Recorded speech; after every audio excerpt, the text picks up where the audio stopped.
पहले क्या करना, रे ऑप्टिक्स या वेव ऑप्टिक्स?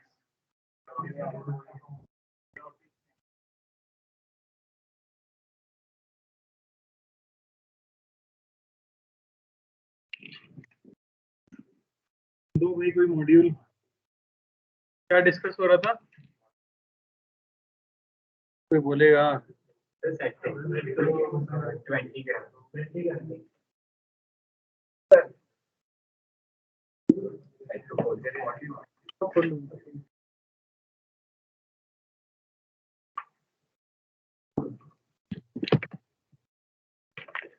ट्वेंटी के आगे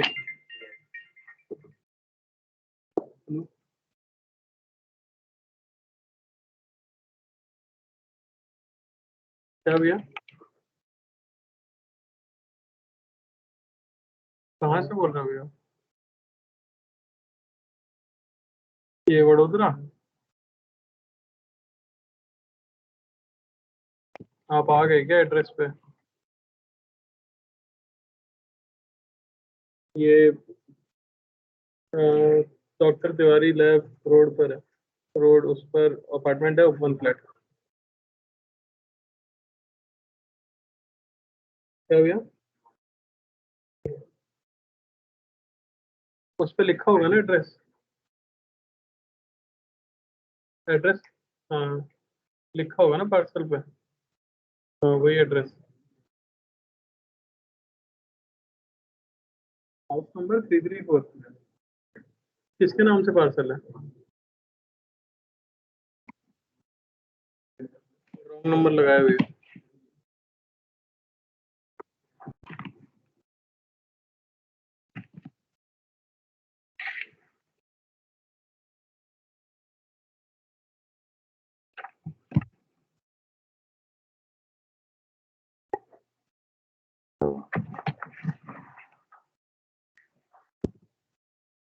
चलो भाई, सेट टू।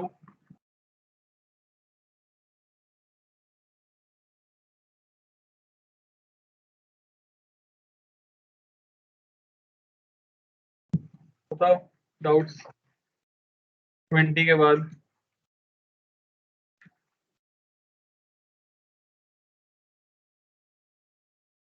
50 और बताइए। 43, 26, 40, 40, 39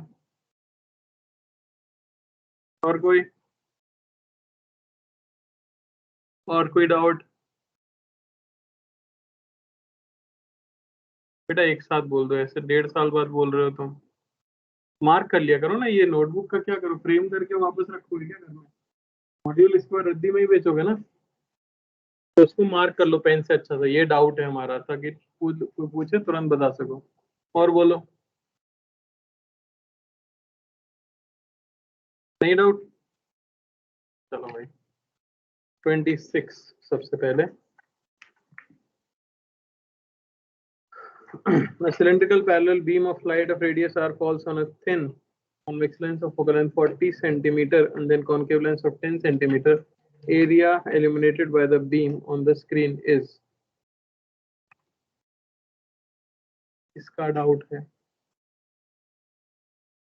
भाई। पोजीशन निकाली आपने पहले, कहाँ आएगी इमेज की? क्वेश्चन ही नहीं समझ आया होगा, है ना? ये बेस्ट तरीका होता है बोलने का। असंभव सा क्वेश्चन दे दिया है।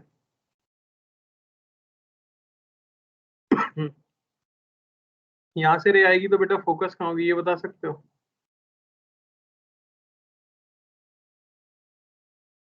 फोर्टी सेंटीमीटर पर होगी कि नहीं?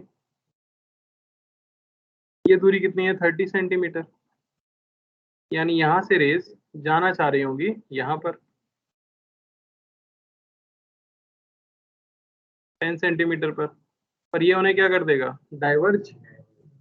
तो इसके लिए वर्चुअल ऑब्जेक्ट की तरह होगी। इसकी फोकल लेंथ 10 है, अच्छा इसके तो फोकस पे लग रहा है, तो क्या हो जाएगी? डाइवर्ज। तो ये एरिया आपको बताना है। सिमिलर ट्रायंगल यूज कर सकते हो इससे और इससे, है ना।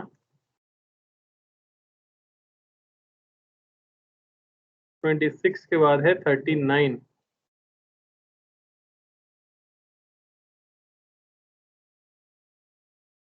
A concave lens of radius of curvature 15 centimeter placed in water. One of the surface is silvered. Then the image distance when lens from lens when an object is placed.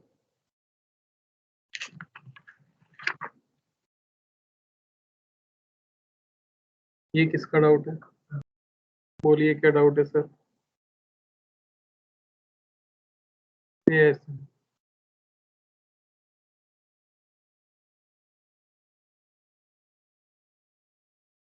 उनका वही नहीं आया होगा, बात ये है। आपने नेट फोकल लेंथ निकाल पाई? निकालिए। कहाँ किया था सवाल?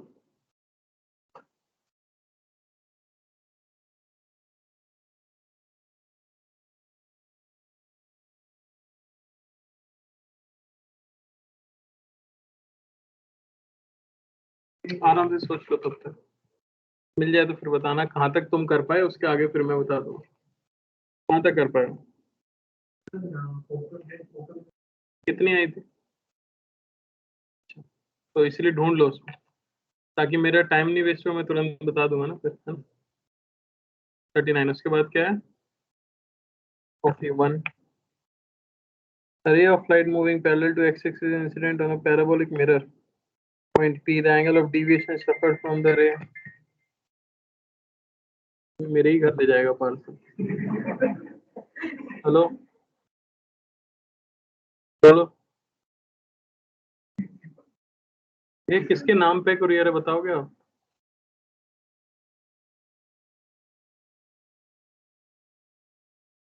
मेरे को क्यों आएगा डिलीवरी कोड?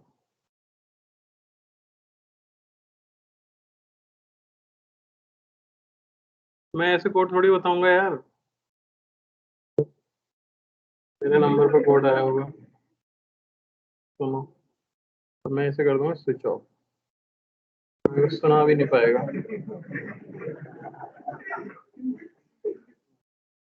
क्या हो गया ये?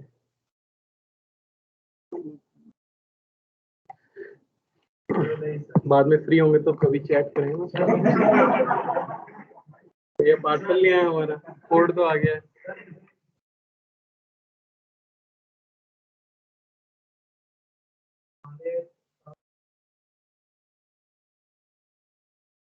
अच्छा, फिर रिफ्रेक्ट नहीं कराया दोबारा? करा लो, आंसर आ जाएगा। या ये तो हो गया। बस याद रखना साइड में पानी है, तो म्यू रिलेटिव जब आप लो लेंस के लिए, तो mu of lens by mu of surrounding water ले लेना। ठीक है, तो वो याद रखना जो करेक्शन मैंने कराया था। नेट पावर निकालोगे ना आप, तो उससे कन्वर्जिंग है या डाइवर्जिंग है वो पता लगेगा। नहीं हो तो आप पूछ लेना वापस, कोई दिक्कत नहीं। 41 में पैराबोलिक मिरर है। At point P as shown in the figure, if the angle of deviation suffered by the ray after reflection is 120 degree, then the y coordinate of P is।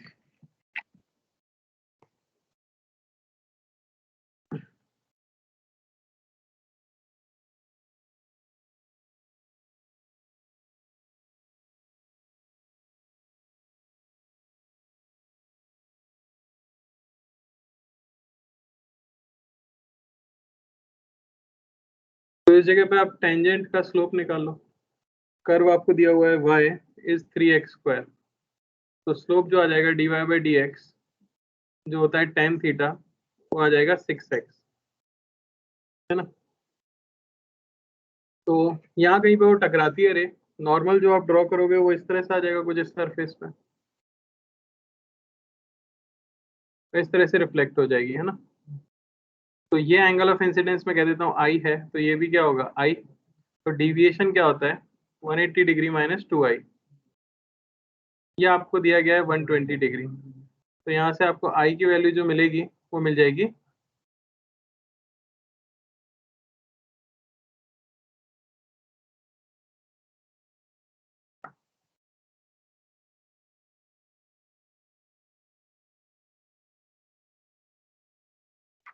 30 degree, यानी 30 degree पे आके light गिरी होगी। ये जो tangent है इस तरह से बनेगा, इसका स्लोप आपको पता है थीटा, तो ये एंगल भी क्या होगा थीटा।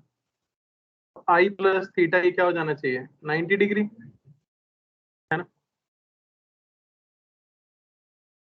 किसी भी एक्स पे थीटा की वैल्यू आपको पता है tan इनवर्स 6 दे रखी है ना, तो थीटा हो गया 90 माइनस आई। आई आपको 30 डिग्री दे रखा है यानी कि 60 डिग्री, समझ आया। अरे बोल दो, इज इक्वल टू क्या कर देंगे,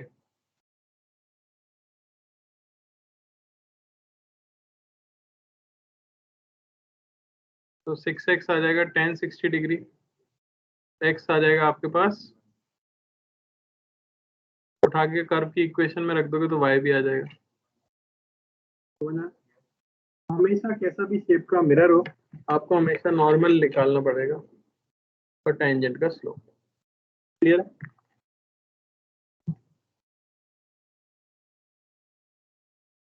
forty three 40 array of ligand is incident perpendicularly on a prism, follow the path as shown. The minimum refractive index of the prism can be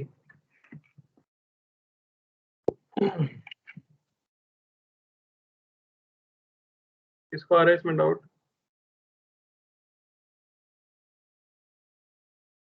forty किसका डाउट है भाई, 40 किसका डाउट है, कौन सा फिर 43,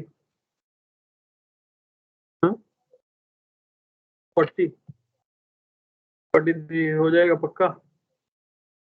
नहीं मैं कुछ कुछ बोलूंगा नहीं, तुम पूछ लो अगर नहीं आ रहा है तो। 40 तो क्योंकि सीधे एंगल दिख रहा है ना वहां पे, बस। नहीं नहीं, मैं 40 वाला मैं इसलिए नहीं बता रहा कि या तो कोई बोले कि उनका डाउट क्या है यार, अगर आना 43 50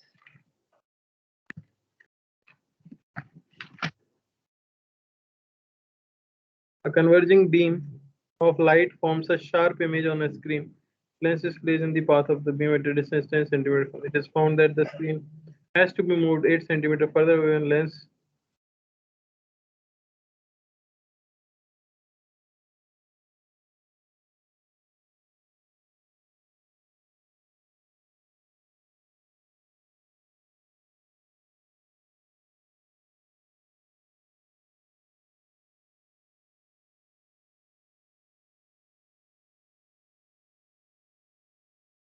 ऐसे स्क्रीन होगी और ऐसे कोई आपकी बीम पहुंच रही है ना यहाँ पर।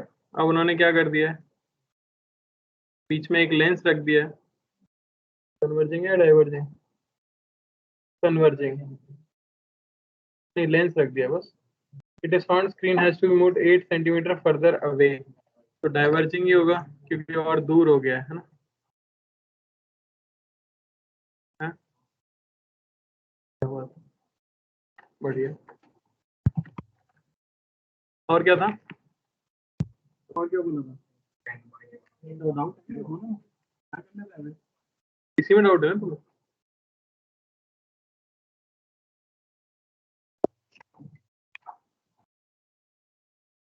अरे यार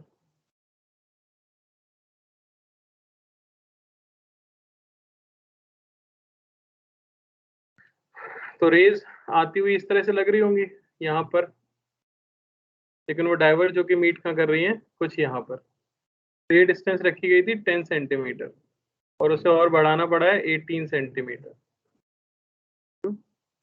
हो जाएगा, वर्चुअल ऑब्जेक्ट की रियल इमेज बनेगी।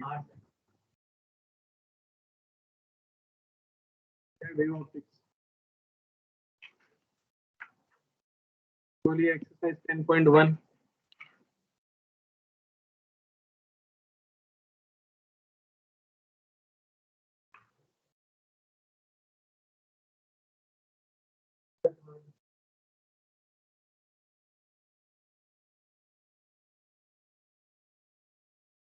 टेन पॉइंट वन में एक तो थर्ड है और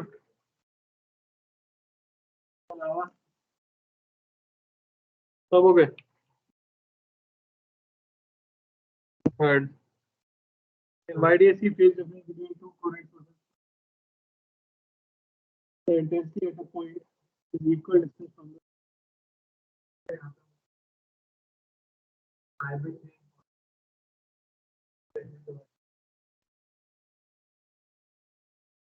फाइव बाई थ्री, वही है 5/3 कांस्टेंट होता है ना।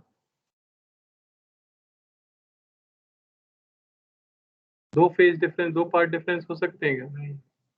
वो कहने का मतलब ये है कि दो सोर्सेज जो हैं कोहेरेंट कब कहते हैं दो, टाइम इंडिपेंडेंट हो, कांस्टेंट हो, उनका वो कांस्टेंट है जिससे समझ आया कि कोहेरेंट सोर्सेज हैं और बीच का फेज डिफरेंस 5/3 है। देख लेते हैं। तो इक्विडिस्टेंट पॉइंट कुछ यहाँ पे आ जाएगा, है ना, दोनों सेम ही है ना। आई नेट क्या आ जाएगा, cos स्क्वायर डेल्टा 5/2, 5 बाय कितना आया 4I0, 5/6 यानी कि 30 डिग्री। वो कर लेंगे, वो तो चेंज कर लेंगे अपन बाद में। I0 दिया मैक्सिमम इंटेंसिटी तो I0 ले लो। cos स्क्वायर 60 डिग्री है ना, 60 है क्या 30,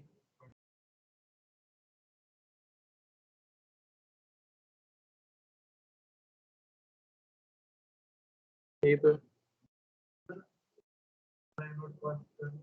वो तो तब होता है जब मैक्सिमम इंटेंसिटी 4I0 होती है। अगर सवाल में दे दिए कि मैक्सिमम इंटेंसिटी I0 है तो फिर I0 ही लेंगे ना सर। और बताइए 10.2,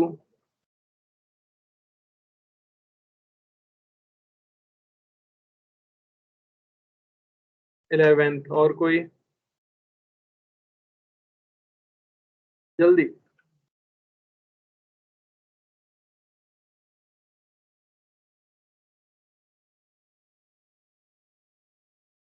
11th, consider that the screen starts moving। अरे पैराग्राफ का पार्ट होगा।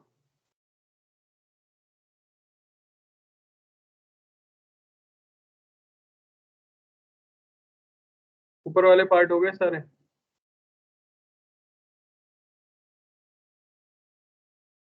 क्या किया, क्या है क्वेश्चन में? लैम्डा दिया है, suppose the slab of thickness,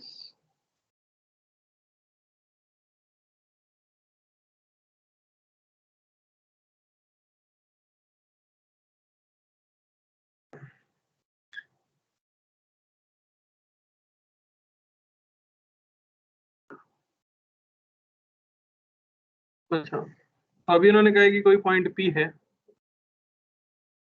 जहां पर क्या लाई कर रहा है, सेकंड मैक्सिमम, समझ आया। अब ये मूव करना शुरू कर देता है तो कुछ यहाँ पे पहुंचेगा, तो अब क्या होना चाहिए, अब इसी पॉइंट P पे लाई करना चाहिए फर्स्ट मिनिमा।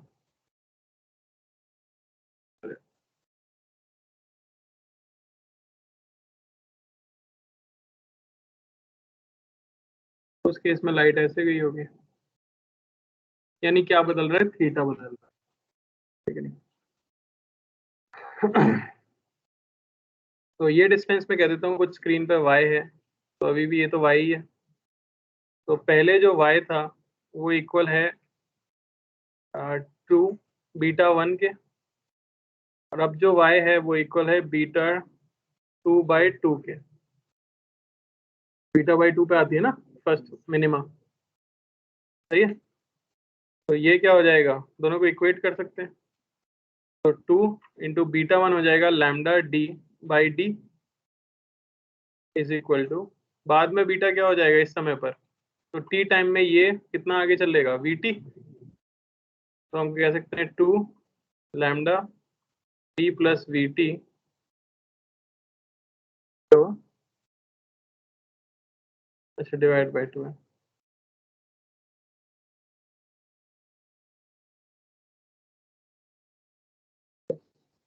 t निकालना है, क्लियर है,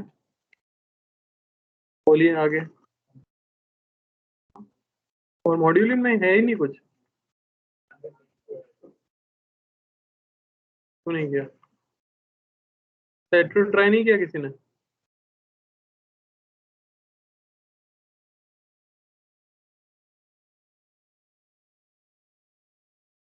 क्या ट्राई किया तो?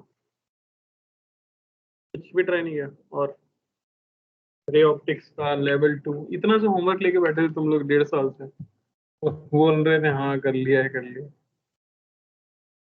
4 सवाल।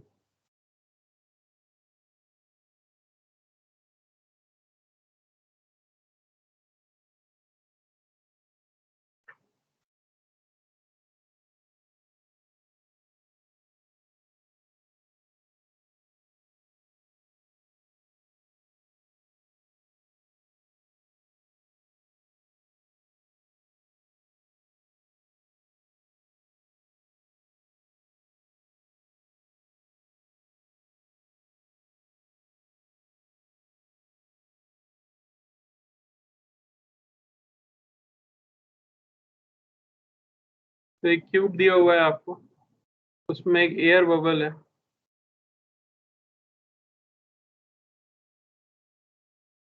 ये 20 सेंटीमीटर है।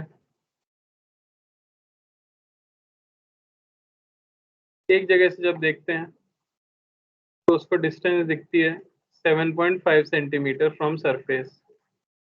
जब दूसरी तरफ से देखते हैं तो दिखती है 5 सेंटीमीटर फ्रॉम सरफेस।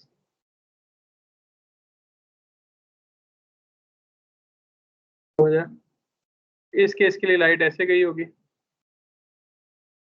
तो डी डैश जो हो जाएगा वो क्या हो जाएगा, एक्चुअल डिस्टेंस में मान लेता हूँ कुछ एक्स है, तो एक्स इंटू म्यू रिलेटिव यानी म्यू ऑफ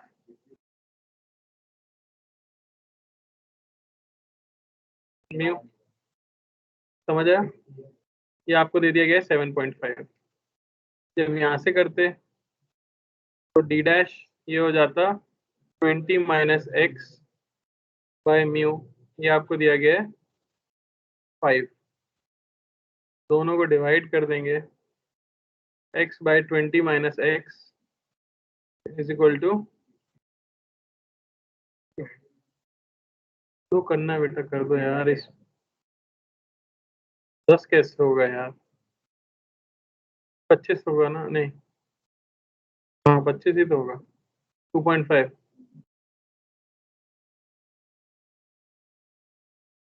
1 पॉइंट, सही तो था। यहाँ से हमें मिल जाएगा एक्स इज इक्वल टू,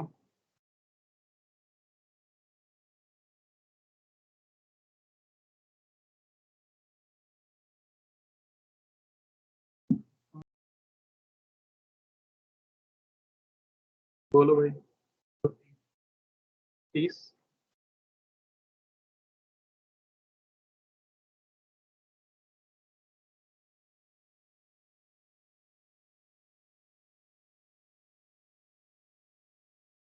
ठीक है,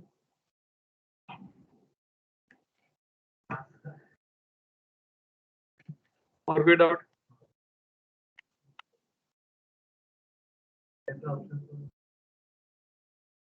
यार ये तुम्हारा डाउट नहीं है, तुम छोड़ो ना यार, परेशान क्यों करते हो भाई? क्या सब क्या पूछा उसमें? म्यू पूछा है, अब एक्स को पुट करो ना।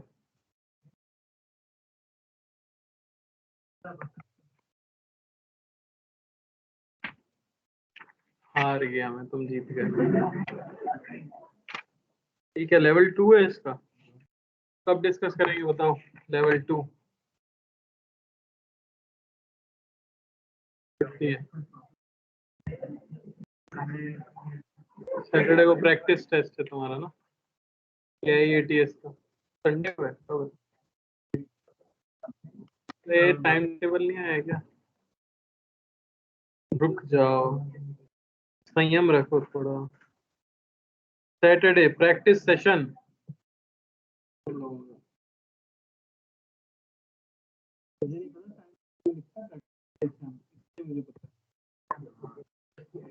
कुछ मैथ्स में ही बोला गया होगा भाई, तो बोला जाएगा फिर, अभी नहीं बोला तो आगे बोलूंगा।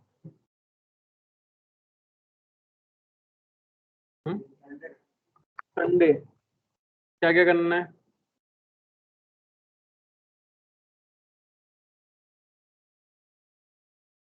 ज्योमेट्रिकल ऑप्टिक्स का लेवल 2 का सेक्शन ए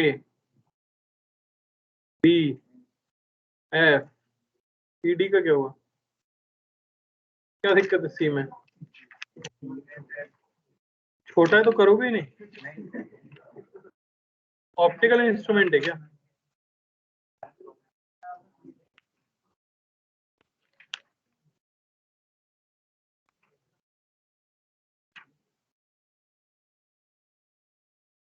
ए बी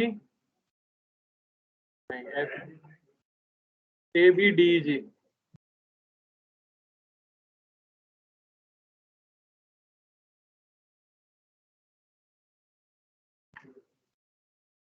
ठीक है। अरे तो बहुत है, बाप रे बाप। देख रहे हो जेई को कुछ ज्यादा ही पसंद है ये टॉपिक, काफी सवाल आ चुके हैं। तो ये अगले संडे तक का टाइम है, बहुत टाइम है मेरे हिसाब से। दशहरा है, वेडनेसडे है, सैटरडे है, काफी दिन फ्री है। इतना कर लो ताकि हम इसे डिस्कस कर लें, है ना।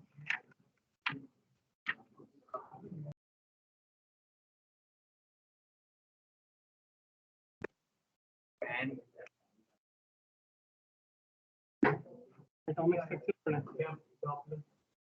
वो तो फिर ऑप्टिकल इंस्ट्रूमेंट के साथ ही पढ़ाना पड़ेगा।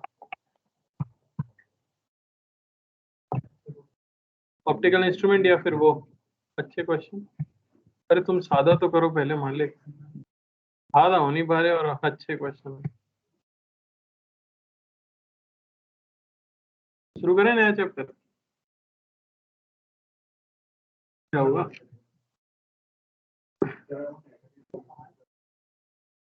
कौन से सैटरडे? हाँ सर 1 घंटे बाकी था।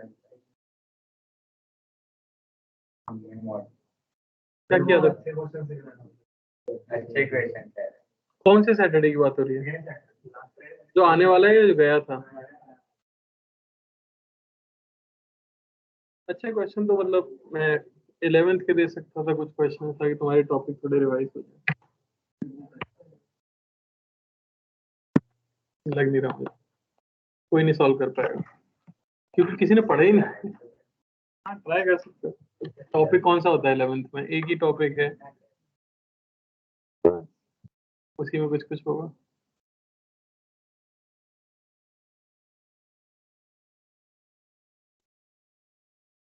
करना है? हाँ सर कर देखें।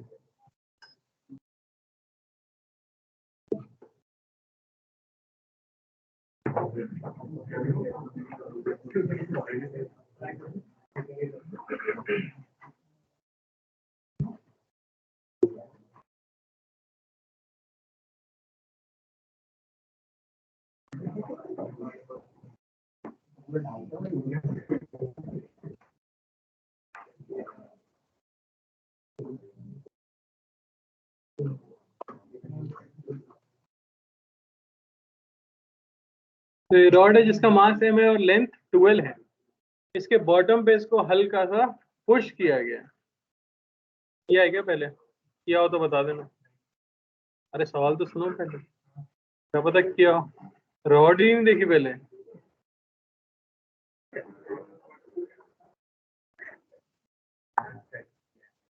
तो बताओ आंसर। तो आपको बताना है द एंगल विथ वॉल।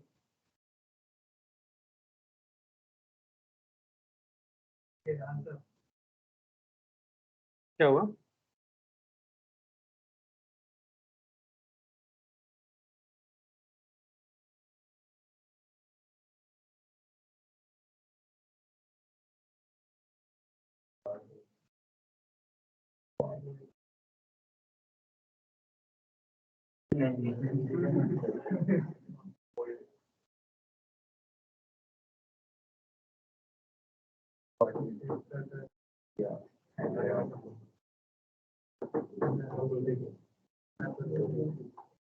तो समझ आया क्वेश्चन? थोड़ा सा पुश किया तो रॉड फिसलेगी, फिसलते फिसलते क्या थीटा होगा जिस पर वॉल के साथ कांटेक्ट छोड़ देगी। अरे यार मेरा पेन नहीं करूँगा है, सस्ता पेन कोई करके देख लो ना, अपनी टेबल पे पेन रखो ऐसे और अपना हाथ रख लो साइड में टिका के, ऐसे पेन रखो हाथ से, हाथ थोड़ा बड़ा करो बेटा। अब उसको हल्का से पुश करोगे तो फिसलेगी नहीं रॉड। अरे समझ आ रहा होगा ना, ऐसे फिसल रही है तो किस एंगल पे कांटेक्ट छोड़ देगी वॉल के साथ।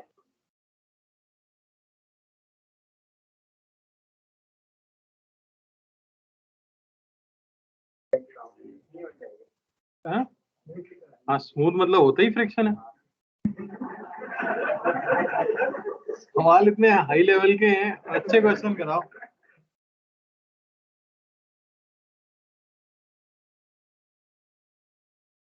तो मैं थोड़ा हिंट देता हूँ इसमें क्या क्या लगेगा। पहली चीज इसमें लगेगा सही से वीडियो बनाना। दूसरा इसमें लगेगा इंस्टेंटेनियस एक्सिस ऑफ रोटेशन। भाई कर, ये कैसे हुआ फुल फॉर्म? इंस्टेंटेनियस एक्सिस होती है, सेंटर कैसे होता है? Instantaneous axis of rotation, IAOR इस, अच्छा तुम लोग आइकर बोलते हो। सेंटर है वो, एक्सिस है ना पूरी ऐसे, सेंटर होता तो ऐसे भी घूम सकता है फिर। बताओ। और आपको बताना है सेंटर ऑफ मास की ट्रेजेक्टरी क्या होगी। बिल्कुल 10 मिनट लीजिए आप। हाँ, ऐसा क्वेश्चन, इसमें काफी कुछ सीखने मिलेगा आपको, देखना ट्राई करो एक बार बस।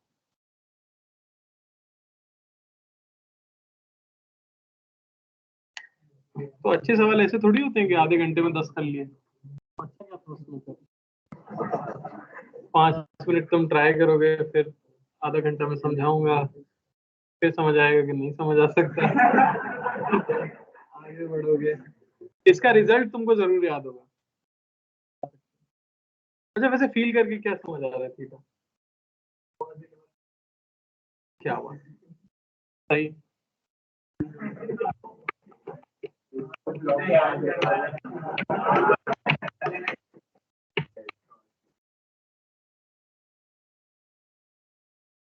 फील करने से ऐसा लगता है कि 90 कांटेक्ट एकदम नीचे जाके ही छूटेगा, है ना?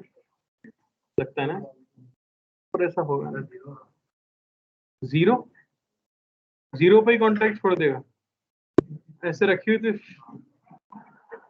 साइड में खिसक जाएगी। 90 कहना चाह रहे थे, वहां थीटा लिखा है इसलिए तुम इसको थीटा समझ रहे हो। तुम लोग एक्सप्लेन नहीं कर रहे हो अपनी बातों को कि सर क्योंकि थीटा आपने यहाँ लिख दिया है तो मैं इसको थीटा समझ के आंसर दे रहा हूँ, उसे एक्सप्लेन।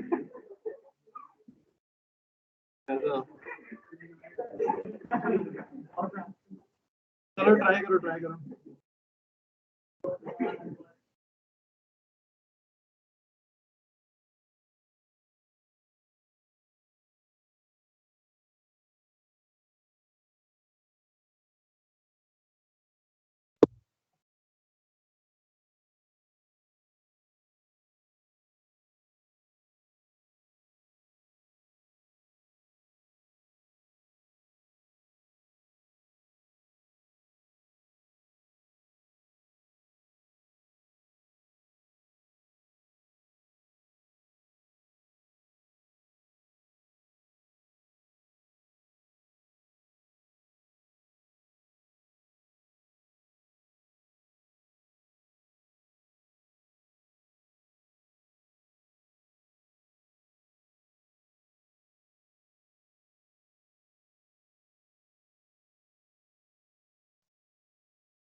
है?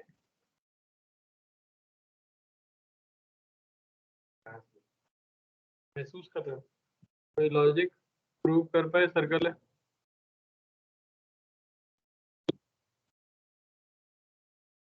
तो ऐसे ही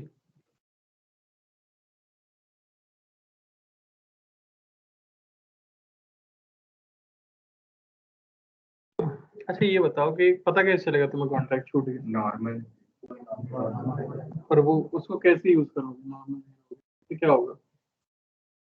उससे होगा क्या?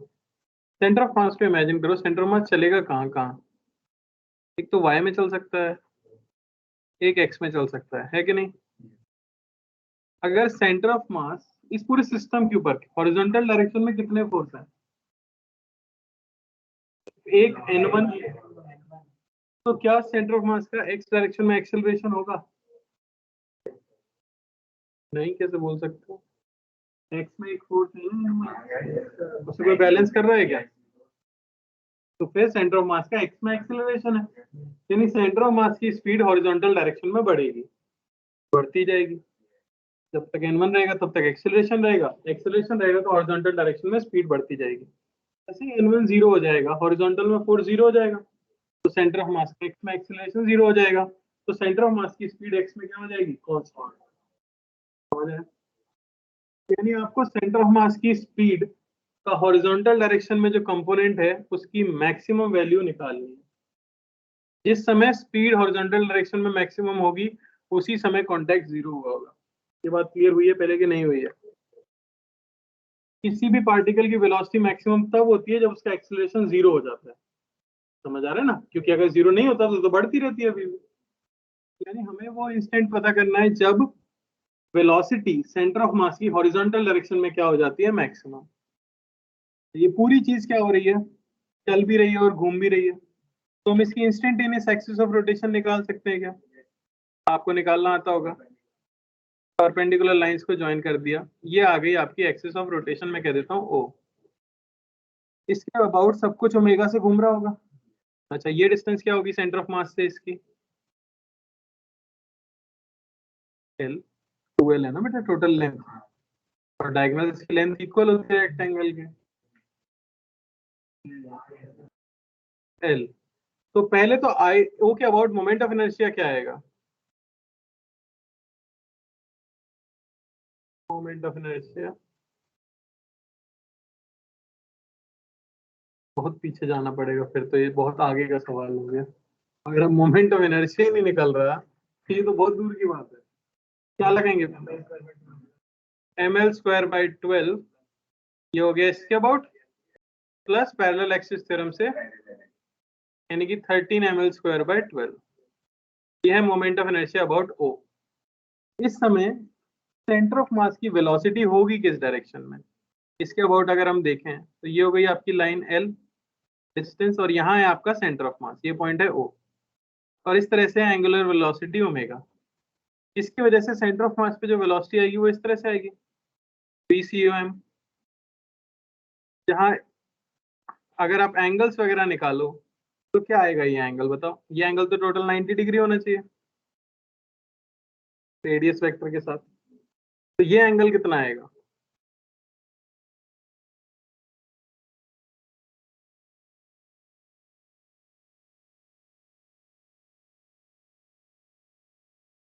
पक्का?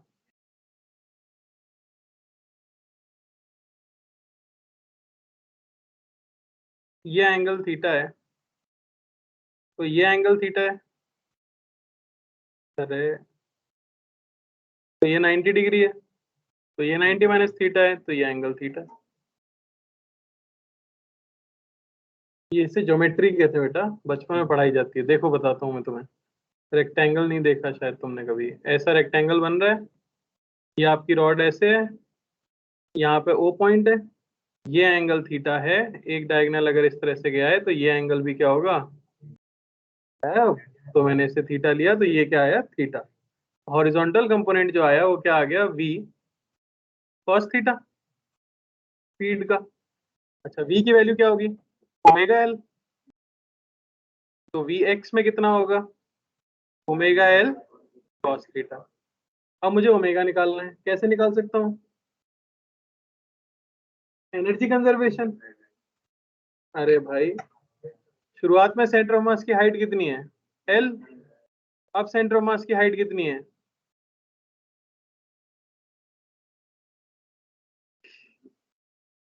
L cos theta. तो वर्क डन बाय ग्रेविटी अगर लिखोगे तो लिख सकते हो M G L 1 - cos theta is equal to half I omega square, क्योंकि मैं रोटेशन कंसीडर कर रहा हूँ आई ए ओ आर के अबाउट, या आई से, जो भी क्या कहते हो। तो ये हो गया I, half I 13 ml² / 12 into omega square. यहाँ से आपको ओमेगा मिल गया, ये तो कर सकते हो शायद। कितना हो गया? 24g/13 1 - cos theta by L का अंडर रूट। अरे बोलो भाई। तो x में स्पीड आ गई हमारे पास ओमेगा एल, यानी कि अंडर रूट 24/13 GL 1 - cos theta into cos theta. अब हमें पता है कि कब नॉर्मल जीरो हुआ होगा। नॉर्मल जीरो हुआ होगा जब ax जीरो होगा, यानी कि vx क्या होगा? मैक्सिमम। तो किसी भी के भी मैक्सिमम मिनिमा के लिए D V X by D theta को हम क्या करते हैं? जीरो। अब मैं उम्मीद कर रहा हूँ आप डिफरेंशिएशन जानते होंगे, करके बताइए जरा क्या आएगा। जो मैंने पूछा था कि ट्रेजेक्ट्री क्या होगी, ट्रेजेक्ट्री बता सकते हो क्या? इसको अगर आप ओरिजिन मान लेते हो, ध्यान से देखना, देख लो, वो अभी डिफरेंशिएशन करके तो आंसर आ जाएगा। अरे देख लो, देख लो। सेंटर, इसको मैं ओरिजिन मान लेता हूँ, तो सेंटर ऑफ मास के कोऑर्डिनेट्स क्या हैं?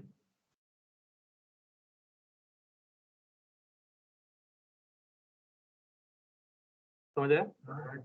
कोऑर्डिनेट है एल कॉस थीटा, कॉमा, तो आप क्या कहोगे? एक्स है एल कॉस थीटा, वाई है एल साइन थीटा, तो x square plus y square. तो ये क्या है? सर्कल।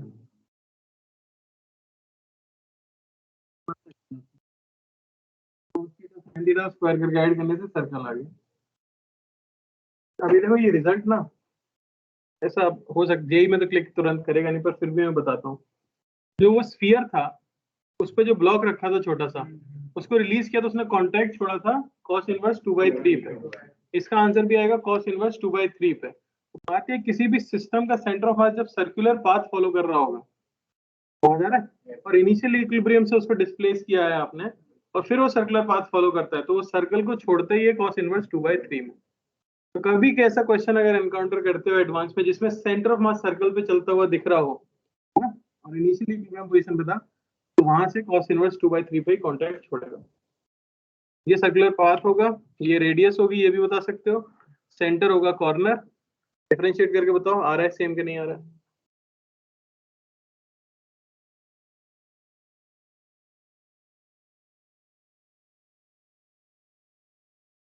चल रहा है क्या इसी? आवाज क्यों आ रही है इसमें सेल के लिए?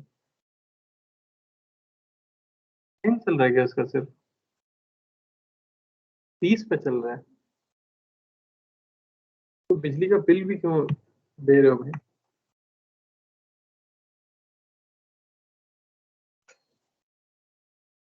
अरे क्लियर हुआ? अच्छा था क्वेश्चन। एक और कर सकते हैं। फ्लूइड मैकेनिक्स कैसा है आप लोगों का? मुझे पक्का, या पहले नॉर्मल कर लेते हैं, चलो एक क्वेश्चन सिंपल है वो कर लो, उससे पता लगेगा क्या स्थिति है। सिंपल मतलब फिर भी अच्छा है, बुरा नहीं कहेंगे। तो ये एक हॉरिजॉन्टल टेबल है, इस पे 4 पत्थर हैं ए बी सी डी, ठीक है ना। इसका मास m है, इसका मास m है, इसका मास 2m है, इसका मास 2m है, स्क्वायर है।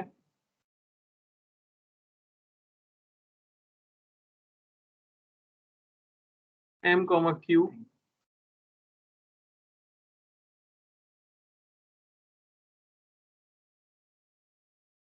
हम लोग स्ट्रिंग से जुड़े हुए हैं, हॉरिजॉन्टल टेबल के ऊपर रखा गया है।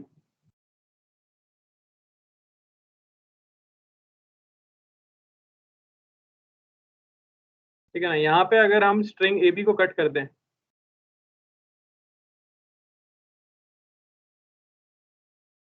तो आपको बताना है फाइंड Vmax ऑफ D, या A बता दो, मैक्सिमम स्पीड की अवधि 1 है।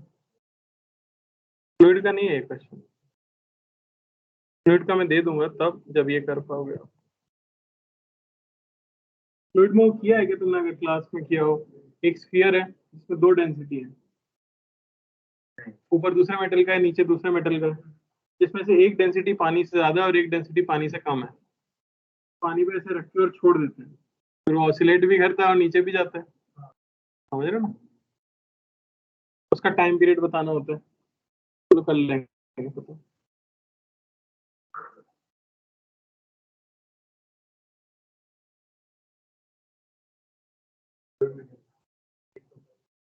क्या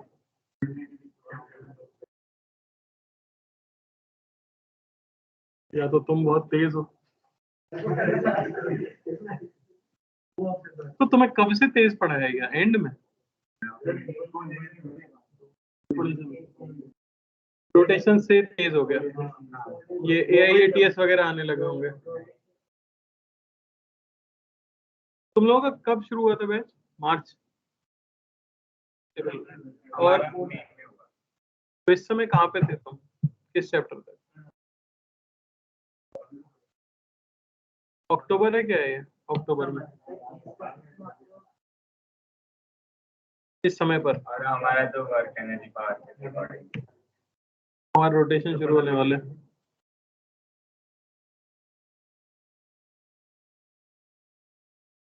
नहीं पढ़े थे नहीं पढ़े, तो समय से चले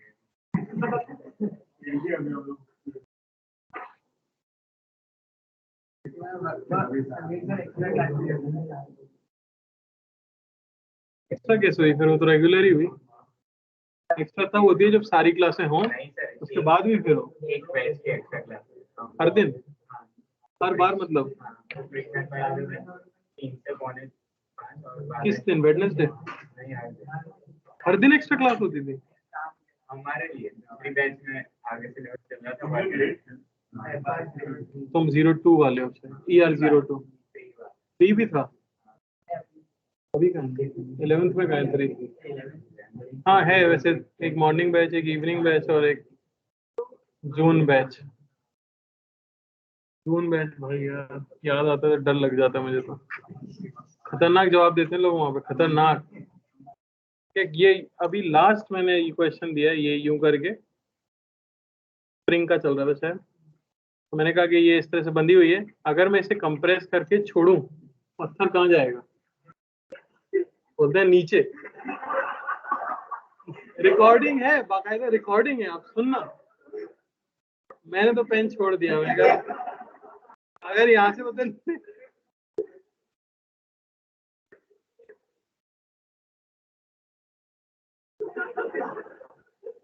क्या कर सकते हैं बताओ। और अब और ऐसा नहीं कि सब हंसे हो या ऑब्जेक्ट किया हो किसी ने, सब ऐसे बैठे एकदम मरे हुए, एकदम जा रहा होगा भाई क्या पता। उनको अब रोटेशन पढ़ाना, समझ रहे हो तुम? उनका पहले ही रोटेशन चल रहा है मन में।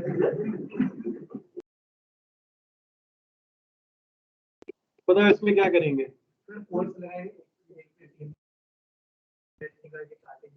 थ्योरी तो बड़ी आसान होती है, बोलना बहुत आसान होता है।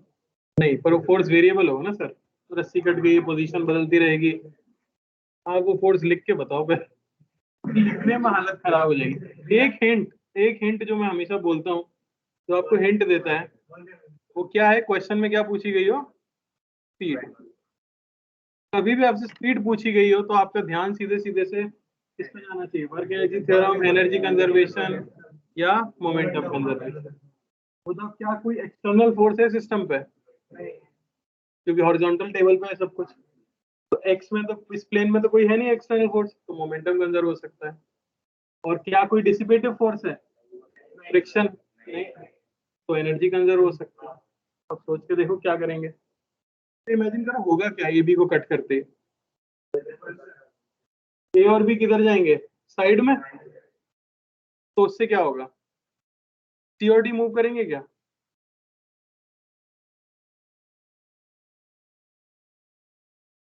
अरे ए और बी आपने कहा बीच की रस्सी काटते ही ए और बी साइड में जाना शुरू करेंगे। मैं पूछ रहा हूँ सी और डी मूव करेंगे क्या? कहाँ मूव करेंगे? बात है उन्हें मोमेंटम कंजर्व करना है। सिस्टम का इनिशियली मोमेंटम 0 है।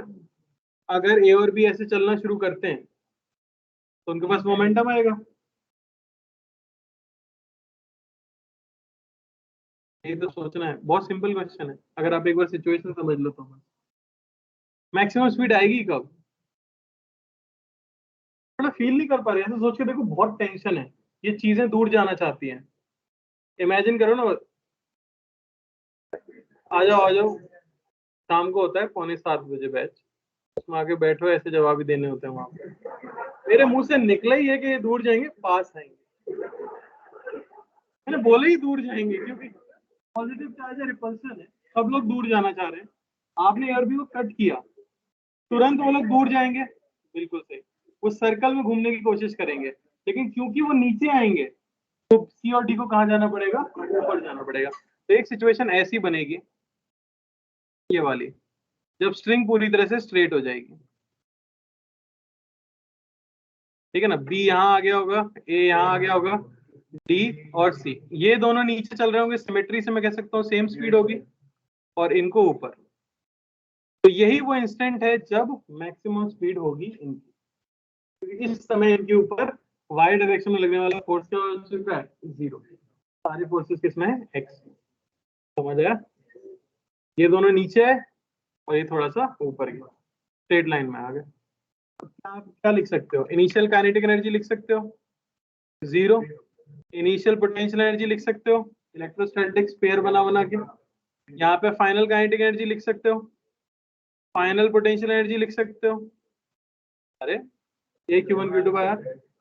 और फिर मोमेंटम कंजर्वेशन। इनका मास दे रखा है आपको 2m, इनका दे रखा है m। तो आप कह सकते हो 2mv1 is equal to 4mv2। इससे सॉल्व होता है एनर्जी कंजर्वेशन और मोमेंटम कंजर्वेशन। हो गया है क्वेश्चन? और करना चाहो? हाँ सर। एसएचएम कैसा है आप लोगों का? अरे एक पर्टिकुलर टाइप ऑफ क्वेश्चन की बात कर रहा हूँ, जैसे ये दिया जाए आपको,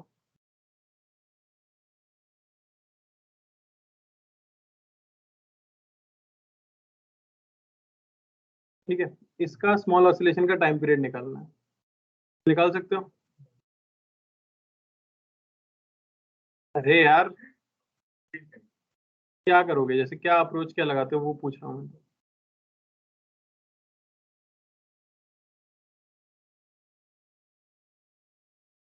ट्राई करो।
हाँ तो वैसे क्या करोगे तुम लोग, एनर्जी मेथड या फोर्स मेथड?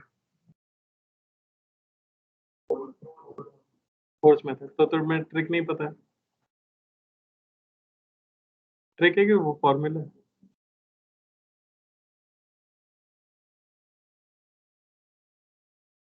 जैसे मैं अगला सवाल दे दूं, इसमें फोर्स मेथड लगा पाओगे? कैसे? इसमें बता पाओगे?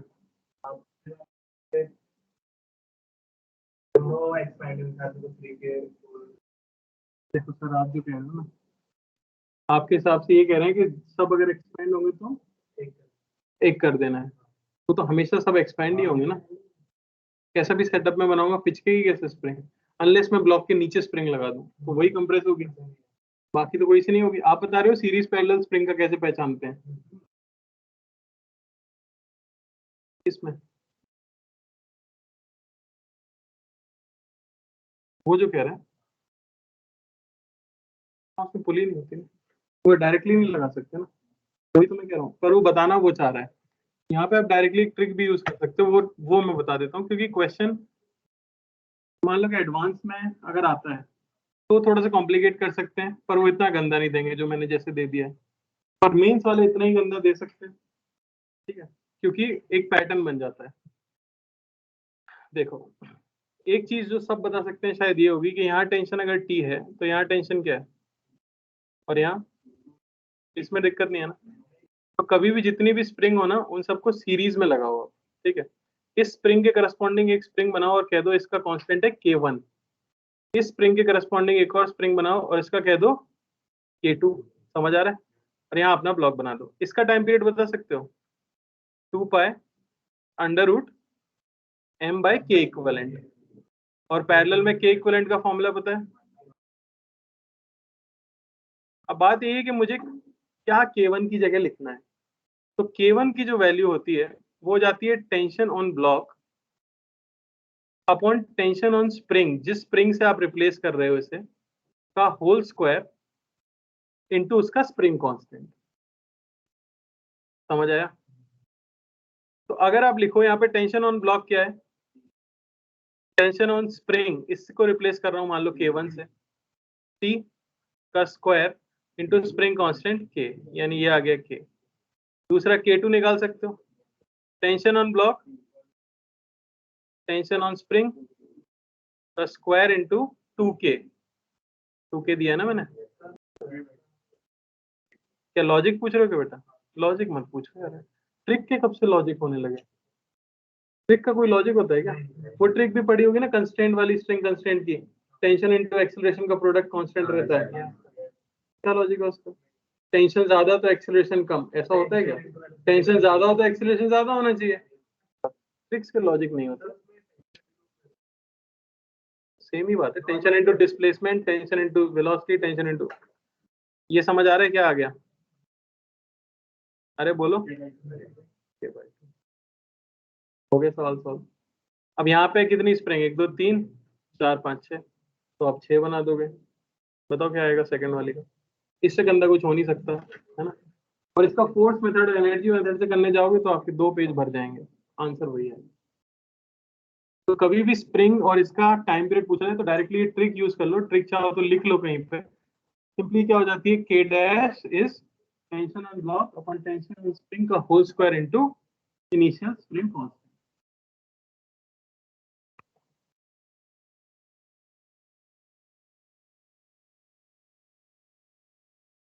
वो तो स्ट्रिंग कंस्ट्रेंट ना। देखो अभी बताता हूँ जैसे क्या था। हेडिंग है बेटा, वो तो पढ़ा ही होगा, ट्रिक ही पढ़ी होगी, और क्या किया होगा वही तो करते हैं, ट्रिक बन जाती है वो।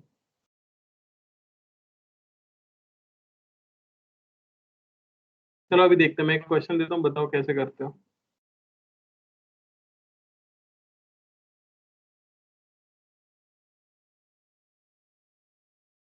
इसका समझ आ रहा है ना, क्या कर देंगे बताओ। देखो फटाफट टी लिख लो, यहाँ पे टी लिख लो, यहाँ क्या आ जाएगा T/2, इसके लिए T/2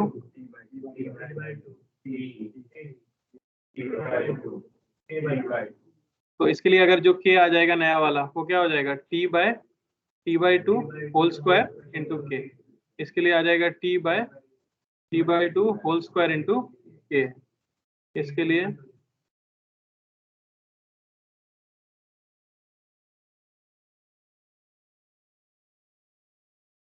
समझ आ रहा है ना। और सबको सीरीज में लगा के बस 1/k1 प्लस में उससे k इक्वलेंट निकाल के इस फॉर्मूले में रख दो, कंस्टेंट निकल जाएगा। तो मैं जो कह रहा हूँ वो ये है कि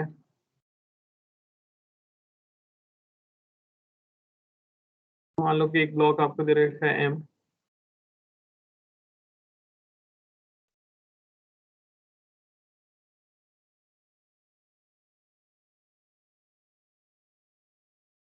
अच्छा दे दे थोड़ा सा, चलो देखें याद है कि नहीं।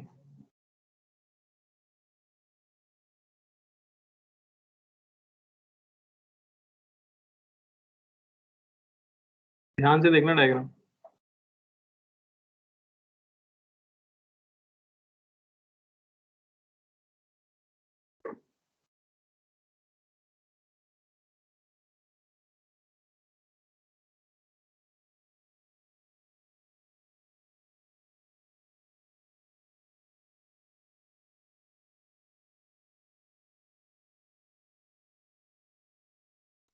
बहुत है,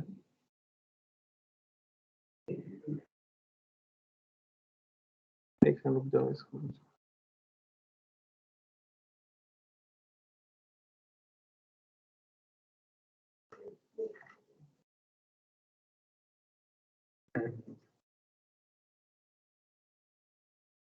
तो इसकी स्पीड जैसे 10 मीटर पर सेकंड है, तो इसकी कितनी होगी?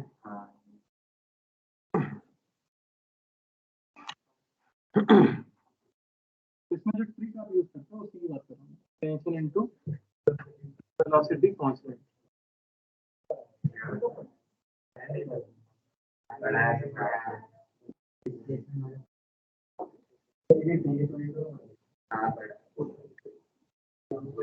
नोट्स होंगे ना तुम्हारे पास, बैठ जाके देख लो। भूल भी गए हो तुम लोग, काफी चीजें भूल जाते हो। ये तो मेन हेडिंग रहती है तो ये पढ़ाई ही जाती है। स्ट्रिंग कंस्ट्रेंट, फिर वेज कंस्ट्रेंट। बताओ।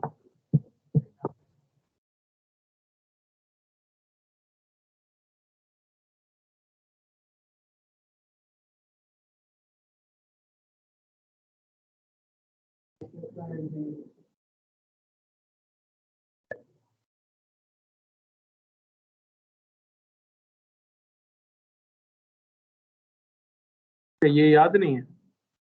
ट्रिक कैसे याद नहीं होती किसी को?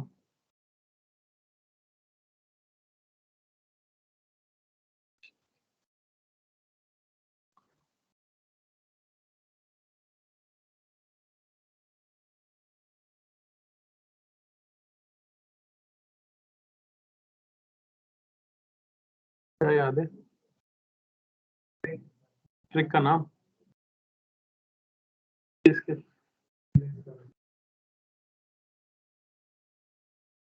अभी वाले या पुराने वाले? अभी तो मैं हूँ, मुझी से पूछ लो, मुझी से पूछ लो। यार तुमने फिर इसे कर दिया 30 पे। तुमने मोड ही चेंज कर दिया है क्या? ड्राई, सुपर ड्राई, ऐसा कुछ मोड? इसका मुंह इधर हो सकता ना तो काम हो जाता है यार। क्या तुम लोगों को सही में ठंड लगती है? एक दिन वो जो फंक्शन होता है ना, कुछ फंक्शन क्या केक कटता है सस्ता सा, तो उसमें क्या, मैं वहां पे बैठा तो मैं जम चुका था एकदम, और सर यहाँ खड़े तो उनको गर्मी लग रही थी। मेरा ही मन किया कि अब मुझे फील हुआ क्या, विपुल सर ने खड़े होकर वो एसी बंद तो कर दिया पहले, पीछे वो वाला ये रिमोट से करवाया, ये चल ही रहा था। पर ठंडा लगता है तो मस्त नींद आती है ना? बहुत मस्त मन करता है ऐसे लेट के सो जाओ। बेंच पे लिखा हुआ है कोई डॉन है, डॉन वाज हियर करके। कौन है डॉन? है कौन? पहले का कोई डॉन होगा, तो किसी ने वहां पे ऐसे वो बना के लिख दिया not, Don was not here.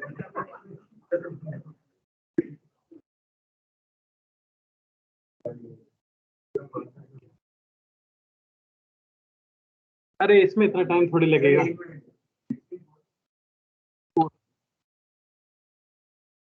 तो तुमको याद ही नहीं है ना बातें, तुम लोग कर कैसे रहे हो? देखते हैं क्या है।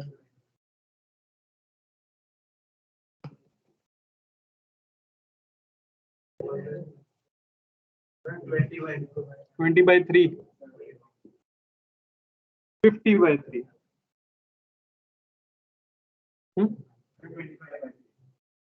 25/3 बिल्कुल सही जवाब।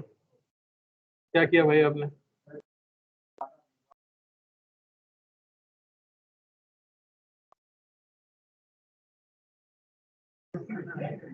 ये क्या है? एक नई ट्रिक का इन्वेंशन हुआ है भाई। तो करना क्या होता है आपको, देखो, टेंशन ऑन ब्लॉक, ठीक है ना, टेंशन मल्टीप्लाइड बाय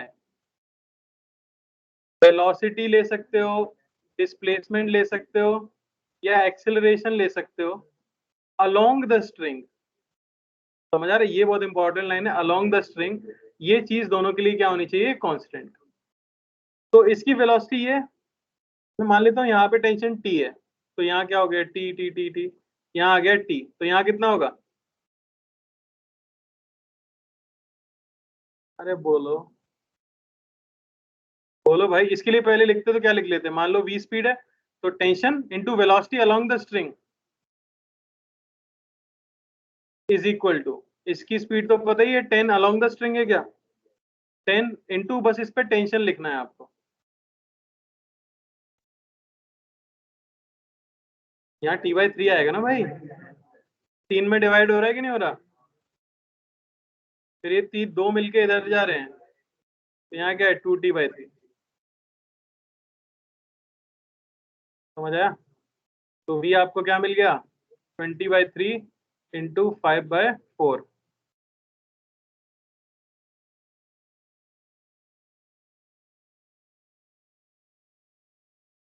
सोचने की इसमें जरूरत ही कहाँ है, दिमाग लगाने की जरूरत ही नहीं बिल्कुल भी। तो याद कर लो, इसे याद कर लो। मेथड कुछ है ही नहीं यार, इससे आंसर आ जाता है बस।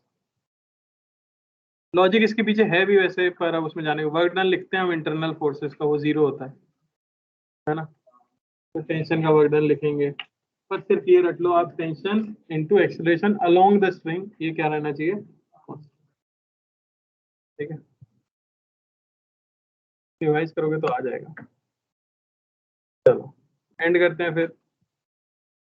हाँ, समय हो चुका है।